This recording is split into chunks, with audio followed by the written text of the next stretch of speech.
Talk about a crusher. Yes! Oh! Are you kidding me? And gone!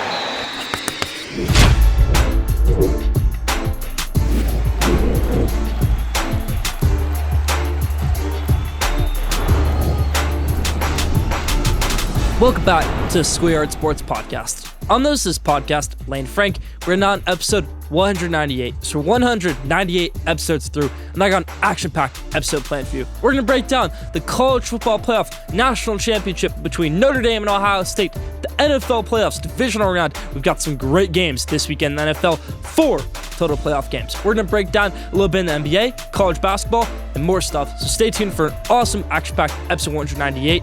Let's hop into it.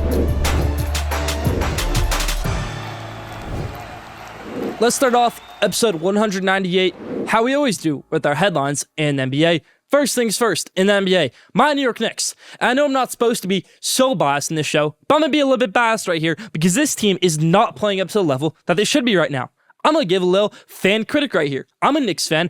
I've been watching this team. This is a great squad, a great roster that isn't playing great basketball right now. I don't know what they need to fix. Maybe Mike Woodson needs to be fired from Indiana, come back to the Knicks as an assistant like he did in 2020 and 2021. He was great for the Knicks.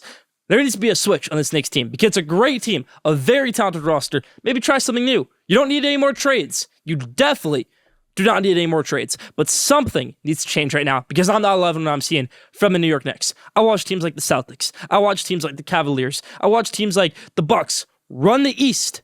Why can't the Knicks run the East, everybody? Why can't they be one of those top 3 seeds, one of those front runners? That's all I'm watching right now with my Knicks struggling on the NBA court. But they have some good wins. Hopefully, they can end up with a top 3 seed when it's all said and done. Next thing in the NBA, another Eastern Conference team having a little bit of trouble with their superstar player. You know who it is, Jimmy Butler. I've been knowing about this for a while. I had a report about a month ago. I got a source that told me Jimmy Butler, watch for Jimmy Butler to go back to his hometown, go to the Houston Rockets. That might not be the only team now, though. A lot of options for Jimmy Butler. I expect him to be traded. Obviously, he's suspended. There's that whole thing going on right now, that whole saga with Pat Riley, where he says, we're not going to trade Jimmy. We'll just suspend him. What's going to happen now, Jimmy Butler? We're just going to have to wait out and see. The NBA PA, they're saying this isn't right. They have to let Jimmy Butler play. They really don't. They really do not. This is the Miami Heat's decision. If they say Jimmy, he's not showing up to practices, he's not showing up to shoot-arounds, he's not being a good teammate, we'll just suspend him. That's fully in their right. It's not an NBA suspension. It's a team suspension. Like what the New Orleans Pelicans did with Zion Williamson, where he was super late to a flight one time about a week ago, and they said, yeah, you're suspended. You think you can come back from injury after a whole month of being off and then be late to the team playing and get to play in that game? No. So they suspended him for that game. He might already have one foot out of the door. In New Orleans, they're probably going to end up the number 1 overall pick. Maybe they pick another Duke player, Cooper Flagg, resetting them all the way back to 2019, where they took a Duke player with a number 1 overall pick. Or they could obviously pair the two up, but Cooper Flagg at Duke having a great season. Zion Williamson, hopefully he can find his groove a little bit with New Orleans. Let's move things over to the NFL. We had an action-packed week. Starting off with the Patriots hiring Mike Vrabel as their head coach. Yes, they got rid of Jerome Mayo. They hired Mike Vrabel. Only thing I have to say is, though, why didn't you make this move last year? Mike Vrabel was available last year in the NFL coaching cycle, and you went with Jerome Mayo instead. My theory is they wanted Jerome Mayo to be the fall guy. They wanted him to deal with this rookie quarterback. They wanted him to deal with this inexperienced team. Now Mike Vrabel coming a year later and clean it all up. They didn't want Mike Vrabel to deal with the mess. They wanted him to be there for the cleanup part of it, which, hopefully he can do with Drake May. At least a little bit of the cleanup has been taken care of by Jerome Mayo. I thought Jerome Mayo probably deserved one more year in New England, but no, they grasp the opportunity. They take Mike Vrabel as their next head coach. Great selection right there. I think it's good for both sides. A few other teams that had coaching vacancy. Las Vegas Raiders, the big one. Dallas Cowboys. Who are they going to hire? We're just going to have to wait out and see. But let's break down some of these playoff games, everybody. We saw the Texans go up against the Chargers in their classic 3:30 Saturday slot, which they've always had for their wildcard playoff games. 3:30 at home on a Saturday for the playoffs for Houston Texans. Every wildcard game in Texans history has been at that time, that day. And again, they got the win, this time over the Los Angeles Chargers. Wasn't a great showing by Jim Harbaugh's team. Was definitely not a great showing by Justin Herbert. Wasn't a good showing by Jesse Minter, defense coordinator, although there were some things that, were inflicted by the offense, not necessarily his defense, but Nico Collins, former Michigan receiver, torched his former Michigan head coach, Jim Harbaugh. And for Justin Herbert, he still has 0 playoff wins compared to CJ Stroud, who has 2. CJ Stroud, great start to his career with 2 playoff wins in 2 years. Justin Herbert, in year 5, sitting at 0. So, little thing to think about right there. Justin Herbert, 0 playoff wins in 5 years of his NFL career. Had that really great game against Jacksonville a few years ago, choked it away after a 27-point lead. Something to think about right there. They like to call him the if man. If Justin Herbert can do this, then this. But it's time now, Justin Herbert, going to your 6th season in the NFL. If you can't win a playoff game, doubters will start to come in if they're not already. Great win for the Texans on Sunday. Baltimore Ravens, they took down divisional rival Pittsburgh Steelers. I'm not going to go too deep into this game. I want to do a deep dive into the Steelers later on in this episode. But Derrick Henry, Lamar Jackson, great duo, great game they had for both of them. Something interesting for the Steelers, George Pickens played well. And then after the game, they asked him, have you seen improvement in this offense over the years? He said, yeah, I've definitely seen improvement. Then they said, are you optimistic for the future? He said no. And I don't know if George Pickens knows what optimistic means or not, but to say that response and to say you're not optimistic about the future, something interesting for the Steelers. If your star wide receiver isn't looking forward to the future, doesn't think this team has a bright future, that's something to think about right there if you're the Pittsburgh Steelers or a fan, because that was a terrible loss on Sunday. It was expected, but still a terrible loss in my opinion, to lose over to your divisional rival in the playoffs. Buffalo Bills, they had a great game on Sunday, taking down Denver Broncos. Got a little bit dicey in the first half, but Josh Allen played great football, and maybe the biggest game of Josh Allen's career this week. Not any of the conference championship games, not the games against the Chiefs, not any of the other games. This week might be the biggest game, because I think if they can beat the Ravens and they get a rematch with the Chiefs, they'll win that rematch and go 2-0 against them in the year. But you got to get past Baltimore with a great defense, led by defense coordinator Zach Orr, led by John Harbaugh, led by Lamar Jackson, Derrick Henry. A huge game on Sunday for the Buffalo Bills, going up against the Baltimore Ravens. But nice one they got on Sunday over the Denver Broncos. Philadelphia Eagles, they kept it rolling on Sunday. Didn't know if Jalen Hurts was going to play in this one. He did. Got the ball to his receivers, got the ball to A.J. Brown. Saquon Barkley played pretty well in this one. And they got the win over the Green Bay Packers. Tough loss to the Packers. But they have running back for next year. Jordan Love still has his contract. Josh Jacobs has a good future in the NFL, obviously, with a great contract he signed last offseason. I wouldn't worry too much about the Packers, but a great one for the Eagles, looking like a true Super Bowl contender, maybe the top contender to the Detroit Lions. Detroit Lions, they got the bye week. They'll be up against the Washington Commanders this week. We're going to break down that game next in Schoolyard Sports NFL Game Day. But moving on to NFC, Washington Commanders, they had a great win over the Tampa Bay Buccaneers. That was a good game because Zane Gonzalez, a kicker usually isn't clutch. I remember Zane Gonzalez kicking in week 2 of the 2018 NFL season. Browns are 0-32 over their last 32 games, and this is a huge game because this could be Cleveland's first win. The week before, they had a tie against Pittsburgh. This could be their first win versus an NFL team in what seems like 2 years since that 2015 season, I think. And they couldn't get it done. Zane Gonzalez missed 2 kicks in that game against the New Orleans Saints. Missed those kicks. They lost in that game. And then Zane Gonzalez comes back a few years later in the NFL with the Washington Commanders. Has a huge game right here. And I thought he couldn't get it done. He did. Doinked off upright and in. Great win for the Commanders. Taking down Tampa Bay Buccaneers, and they're into the divisional round of the NFL playoffs. Last team that had a playoff game on Monday Night Football, Los Angeles Rams, dealing obviously with all the adversity that's going on with Los Angeles and the California Fires. Do want to mention that. And they went down to Arizona. They played against the Minnesota Vikings, and they got the job done. And they'll be going up this week against Philadelphia. Can't wait for that game. That's about it for the headlines this week. Leave your thoughts in the comments.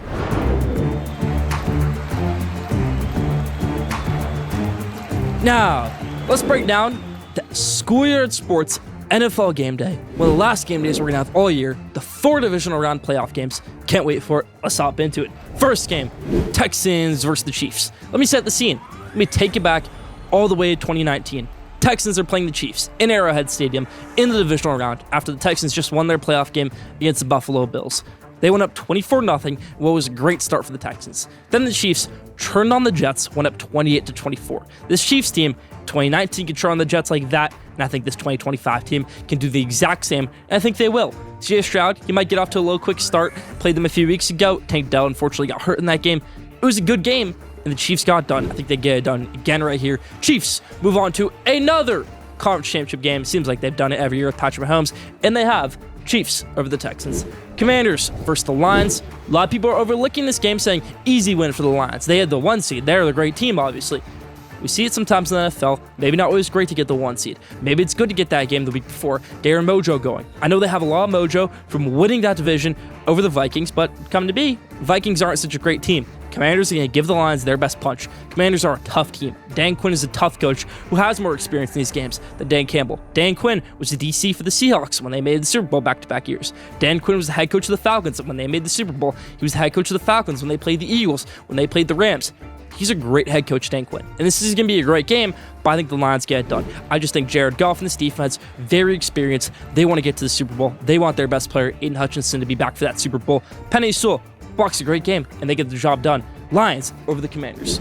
Rams versus the Eagles. Don't overlook the Rams in this one, everybody. Matthew Stafford in the playoffs can be a deadly force. We didn't see it last year against the Lions, but we saw it in 2022 where they won the Super Bowl, obviously, over the Cincinnati Bengals, and a lot of people overlooked them that time too. Yours truly, I didn't think they'd beat the Cardinals. Well, they beat the Cardinals convincingly. Definitely didn't think they beat the Buccaneers, and yes, they beat the Buccaneers. To beat the 49ers at home, where I thought 49ers fans would take over SoFi Stadium and get the job done, well, they didn't. Rams got the win in that game. Rams headed over to the Super Bowl, and the Rams won that Super Bowl against the Bengals in what was a great game.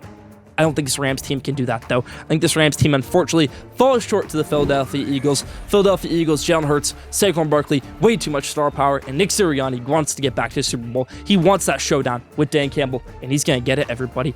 Last game that we've got right here. Who's going to play the Chiefs in the AFC Championship game? Is it going to be their rivals, the Baltimore Ravens, or their rivals, the Buffalo Bills? It's a great game. The enemy of my enemy is my friend. I don't think the Ravens and Bills can say that, though. They both hate the Chiefs, but they're definitely not friends this week. The Ravens are a great squad with an awesome defense. Derrick Henry, Lamar Jackson are going to be the X factors in this game. Josh Allen for the Bills had an MVP-like season. So did Lamar Jackson, but Josh Allen's MVP season may be a little bit overlooked because he is the most valuable player. Lamar Jackson may be the most outstanding player in the NFL, but you take Josh Allen away from Buffalo, you put Mitch Trubisky in there, you put maybe even a Justin Herbert in there.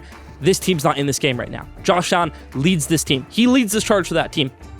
But I'm going with my Super Bowl pick from preseason, everybody. I've got to do it. The Baltimore Ravens get it done over the Buffalo Bills, setting up a great showdown against Kansas City Chiefs. So my picks are AFC Championship game is going to be Chiefs versus the Ravens. NFC Championship game, Lions versus the Eagles. Stay tuned for next week's show on who's going to be in the Super Bowl when these picks come to fruition. Still more to come in Square Sports Lane Frank, episode 198. Stay tuned.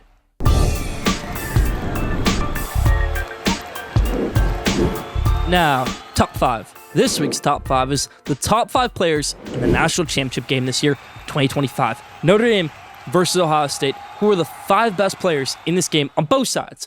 Let's hop into it. The 5th best player in this national championship game is Notre Dame running back Jeremiah Love. He can hurdle over you with no running head start. He can be the fastest player in the field, but he can also get injured a little bit. That's why I'm only playing him at number 5. Bit banged up right now. Still had a solid game against Penn State on Thursday night where they won that game in the Orange Bowl, went over to the College Football Playoff National Championship. He had a good game, but he was banged up. 5, Jeremiah Love. 4, this one might be a little bit controversial. People might say, this guy shouldn't even be on the list. He's not a good player. I'm going to give this guy his credit. Will Howard. Will Howard is a great college football player. Say what you want. Say, Lane, you're a Michigan fan. How can you say that? Maybe my dad's saying that right now. How can you say that Will Howard is a top 4 player in this College Football Playoff National Championship game? There's a difference between this Ohio State team last year and this year. Both are very talented. Both had their strengths. Both had their weaknesses. But I think all around they were pretty similar, except for that quarterback position. Say what you want. Say Kyle McCord is an awesome quarterback. He had a great year at Ohio State. He had a great year at Syracuse. He made some turnovers. Will Howard made some turnovers too. Lost in that Michigan game, I could say, but maybe he also had a concussion in that game. Go back to the second quarter where Makari Page laid the boom on Will Howard. But this guy finds his receivers. He knows what he's doing in a football field. He knows when to take off for it. He knows how to spot defense. He knows he's not the superstar. He knows he's not the talent. He knows he's not the movie star. But he knows that he has a job to do, and he executes that job perfectly. That's why I'm playing Will Howard, Ohio State quarterback, at number 4. Number 3, former Duke quarterback, now Notre Dame quarterback, Riley Leonard. Riley Leonard is 3rd on my list because even though Riley Leonard, you never see him get a 20-yard run, a 30-yard run, or even an explosive run, it seems like every time Riley Leonard runs the ball, he gets about 4 to 5 yards, which is exactly what you need in a drive. He makes the good plays. He's very tough. Obviously, he got hurt in that Orange Bowl, came back from that deficit, won them that game, got them 17 unanswered, led a few touchdown drives. He's a very accurate passer. Riley Leonard, I knew he was that guy when I went to Duke versus North Carolina in 2022, and Riley Leonard took off for a 70-yard rushing touchdown in that game. What a great game that was. Riley Leonard, he's going to show up in this game big time. He's number 3 on my list. 2, Ohio State wide receiver Jeremiah Smith. He had 3 catches against Texas, but he was facing bracket coverage. 3 guys on Texas were going up against him. He's still an X factor. If you have to have 3 guys go up against 1 guy, It's incredible. Jeremiah Smith didn't have a good game there. Obviously, he had a great game against Oregon. Also, he even had a good game against Michigan, where he had a touchdown, had a great first drive, then fizzled off a little bit, and Will Howard fizzled off a little bit. But Jeremiah Smith, when you can have 3 guys going up against you, you're that X factor. When you can be the decoy and have your other teammates like Emeka Egbuka, like Colonel Tate, go off in these games, you're that X factor. 2, Jeremiah Smith. And number 1, the best player in the college football playoff is nobody but Caleb Downs. Caleb Downs might be a little bit unexpected of a pick right here, but you watch this Ohio State football team, you see Caleb Downs is involved in every single play on the defense. Whether it's breaking up a pass, whether it's getting a tackle, whether it's just knowing what to do. Don't give up his assignment. Get an interception. Caleb Downs is a huge difference in this Ohio State football team from last year to this year. Michigan couldn't throw the ball against Ohio State because of what Caleb Downs did. Caleb Downs wasn't on this Ohio State football team last year. He is this year. He's going to be an X factor in this game. He's the number 1 player in this college football playoff national championship game. He's only a sophomore, and he's going to be a top 5 pick in 2026 April. Stay tuned for everybody for this national championship game. I'm going to give my pick in College Football Showcase. Just stay tuned for it. That's top 5. Now, did you know, this week's Didn't Know is, did you know the first ever college basketball game was only a combined 27 points where the University of Chicago beat the University of Iowa 15-12? Did you know that? Leave that in the comments. That's about for Did You Know this week.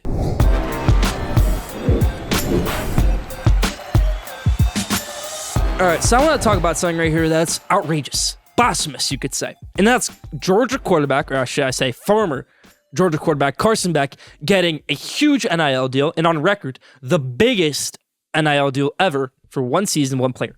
Bigger than Bryce Underwood, bigger than any other deal we've ever seen in any sport of NIL. Carson Beck, yes, that guy Carson Beck is getting the NIL deal. If you're thinking, well, is there another Carson Beck out there? No, it's the Georgia quarterback Carson Beck, who averaged about 3 interceptions a game. Granted, he led a great playoff team, but he averaged about 3 interceptions a game. He didn't have a good year. And Miami is going to give him the bag. They watched Emory Williams in that game, and they said, whew, this guy's hot garbage. We need to go to a quarterback. And they did in Carson Beck. I know his girlfriend goes there, is on the basketball team there. It's a good move for Carson Beck because you're getting your NIL money. You're not going to do anything in your NFL career. You tanked that all this year. You're going to get your NIL money. Nobody in their right mind would decline this deal. But if you're Miami, if you're Mario Cristobal, it's a bit ridiculous to me that you would go this far to get a quarterback just the caliber of Carson Beck. If you have that much NIL money to give somebody the biggest NIL deal ever, you're going to give it to Carson Beck? You're not going to tamper with somebody huge? You're not going to tamper with, let's say, Arch Manning? What about Quinn Ewers? You don't want him for a year? It's better than Carson Beck. You don't want to tamper with that? You could have got Bryce Underwood for that money. I mean, he went to Michigan for $10 million. Maybe he would have gone to you for $12 million. Miami, I don't understand this move. He's not going to be great for you. And the one thing Miami should have worked on is getting a great defense. Quarterback, you just need a game manager. And I don't know if Carson Beck is that because he can make some big turnovers. He can ruin a game for you. I don't think he can make a game for you. Carson Beck can control the game 75% of the way and then wreck it the next 25%. You know, it's interesting to me that Miami would pay this much for a guy in Carson Beck who isn't even better than Quinn Ewers, in my opinion. My point was that Quinn Ewers, a little bit better than Carson Beck, manages the game better, doesn't throw those interceptions, while Carson Beck tries to manage the game, but does make those turnovers. Terrible decision right here by Miami. If you're Carson Beck, congratulations. You get to have this great year at Miami, and then you can go on and be a third stringer in the NFL for the rest of your career and sell insurance after that. That's my take on Carson Beck getting the biggest NIL deal ever to be the Miami Hurricanes quarterback next year. Leave your thoughts in the comments.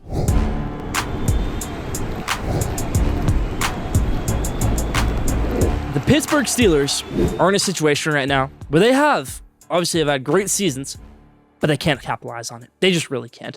Because it was one point in the NFL where the Pittsburgh Steelers were kings behind the New England Patriots. It always seemed like the Patriots were one step above them, but they were always number 2. They were always that great team. Now it seems like the Pittsburgh Steelers are just getting left behind. They're getting that 7th seed in the playoffs. They're getting that 6th seed in the playoffs. They're still getting their winning records, because they built up a good enough franchise to get those winning records, but they're middle of the pack every year. They're not good enough to get a great quarterback. They're not good enough to get a great wide receiver. I know they have one, George Pickens. They're not good enough, or bad enough, you could say, to get a great defensive player.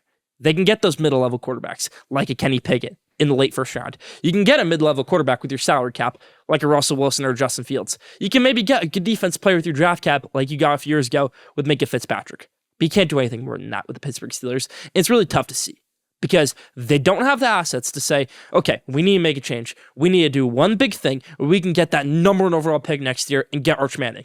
Because we all know this Pittsburgh Steelers team is going to go out there next year, same roster, probably Russell Wilson again, and they're probably going to get 9 to 10 wins. They'll probably get the 7th seed, and they'll probably get demolished in the first round of the playoffs, like they do every year now.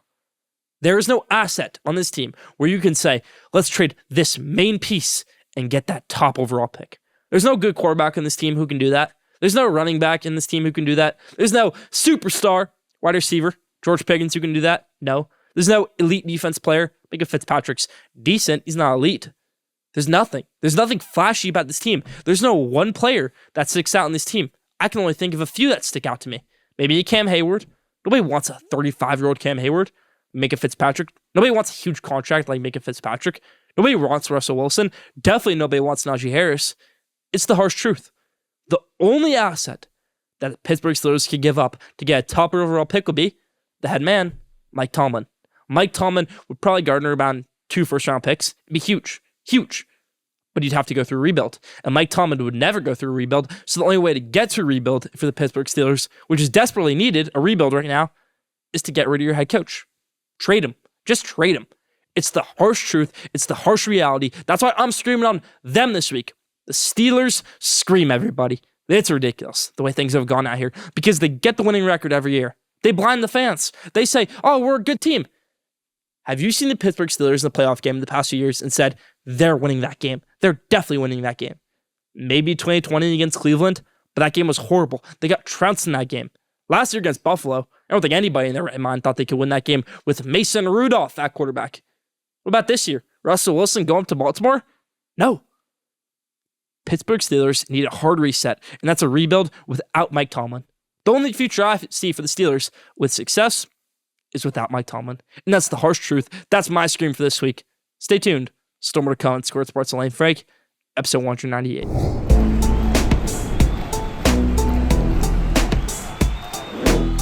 Now, College Football Showcase. As everybody who's watched this show of the past 5 years, you know college football is about bread and butter. I like talking about the NBA. I like talking about the NFL. I love talking about college football. It's always been my thing. And I'm sad to see this season end because it's been a great college football season. There's been ups and downs of my Michigan football team. There's been ups and downs in this playoff format. There's been ups and downs in this transfer portal era that we're in. There's been ups and downs in this NIL era we're in. We're learning things in college football. Another year of a great college football season. And it all comes down to Monday night.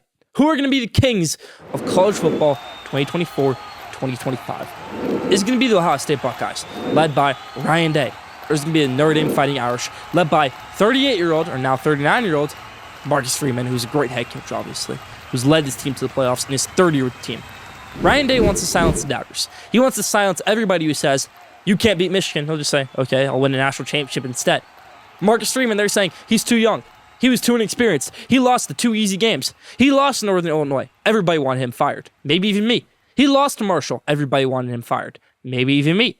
He lost easy games with this team. But look where they are now. They're in the national championship game. They got Riley Leonard. All to Marcus Freeman. They got these great players. Jeremiah Love. All to Marcus Freeman. Say what you want about Notre Dame Fighting Irish is a great team built up not just by Brian Kelly. They may be some of his players. They were built up by Marcus Freeman. He has developed this team, and they want a rematch for what they did in 2011, that national championship game, where they couldn't get done against the Alabama Crimson Tide. Maybe they can get done against another blue blood in Ohio State. For Ohio State, they haven't won a natty since 2014, that win against Oregon. They just saw their rivals, Michigan football, win that national championship against Oregon. It's something I want to point out right here. I was at that game, Michigan versus Washington national championship game. It was obviously a great night. But I remember that night, Ohio State running back Quinshon Judkins announced his transfer to Ohio State that night. He did it on purpose. He did it to show, okay, Michigan won it this year. I'm coming to Ohio State. We're winning that next year. We're winning that natty. Are they going to do it? Let's break it down. Ohio State is obviously a great team. They have the receivers. They have the tight ends. They have the weapons all across the field. They may even have the defense players, even though I'm not the biggest fan of Jack Sawyer. He may have had his moment against Texas, but you watch Jack Sawyer in some games, and he gets completely shut down. Look at the Michigan game, completely shut down. Notre Dame, great offensive line. I think they can do the same to Jack Sawyer. Let's look at JT Tuileau now. He's a great player.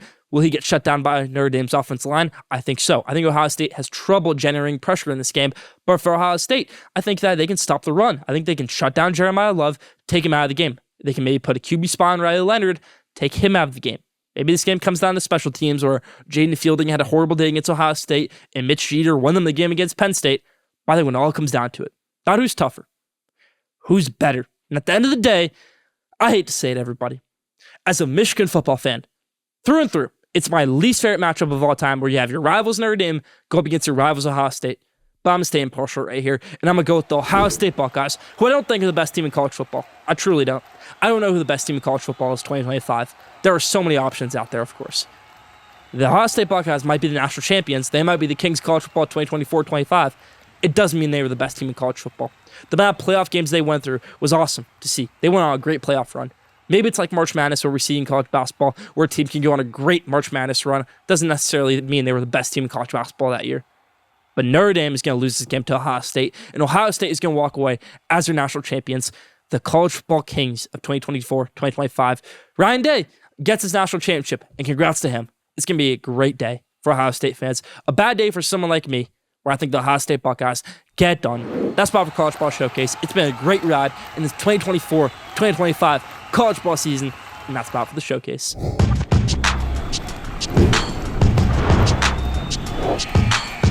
Now, at the buzzer. This week's At the Buzzer is we're going to talk about the Australian Open, the first Grand Slam of the year for tennis. It's going to be a great tournament. We've already seen some guys go down like Giovanni Metpeci-Pericard, but we also have guys like Riley Opelka who are having a huge surge back into the game. He beat Novak Djokovic last month. He can have a great surge in this tournament, maybe win it, and that'd be the biggest, Grand Slam upset of all time, you could say. Novak Djokovic wants to get back to his Grand Slam winning ways after winning 0 last season. Carlos Alcaraz still has not won this tournament, but he's won every other Grand Slam. Jannik Sinner looking to repeat as the champion, show off a little bit to his, you could say, internet rival, Nick Kyrgios. Maybe that's a one-sided rivalry, just Kyrgios. He lost Jacob Fernley the other night in the first round. He's out of the tournament. But Jannik Sinner still has a chance to win this whole thing. A lot of great contenders. Who's going to win the Australian Open? My pick is the first-time champion of this tournament is going to be Carlos Alcaraz. Carlos Alcaraz gets it done, wins his first Australian Open, and now he's already got a U.S. Open win in 2022, a Wimbledon win in 2023, a Wimbledon win again in 2024, also a French Open win in 2024, adds another Grand Slam win to the repertoire. This one will be the Australian Open, completing the career Grand Slam, winning all the Grand Slams in just his very young career at the young age of 21. Carlos Alcaraz gets it done, everybody. That's about it for At the Buzzer this week, my Australian Open breakdown and winner. Leave your picks in the comments.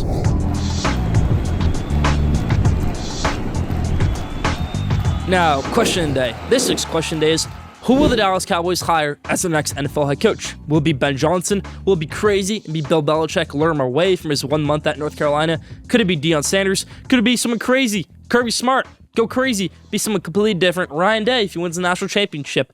Who's going to be the next Cowboys head coach? Leave your answer in the comments. That's about for question day this week.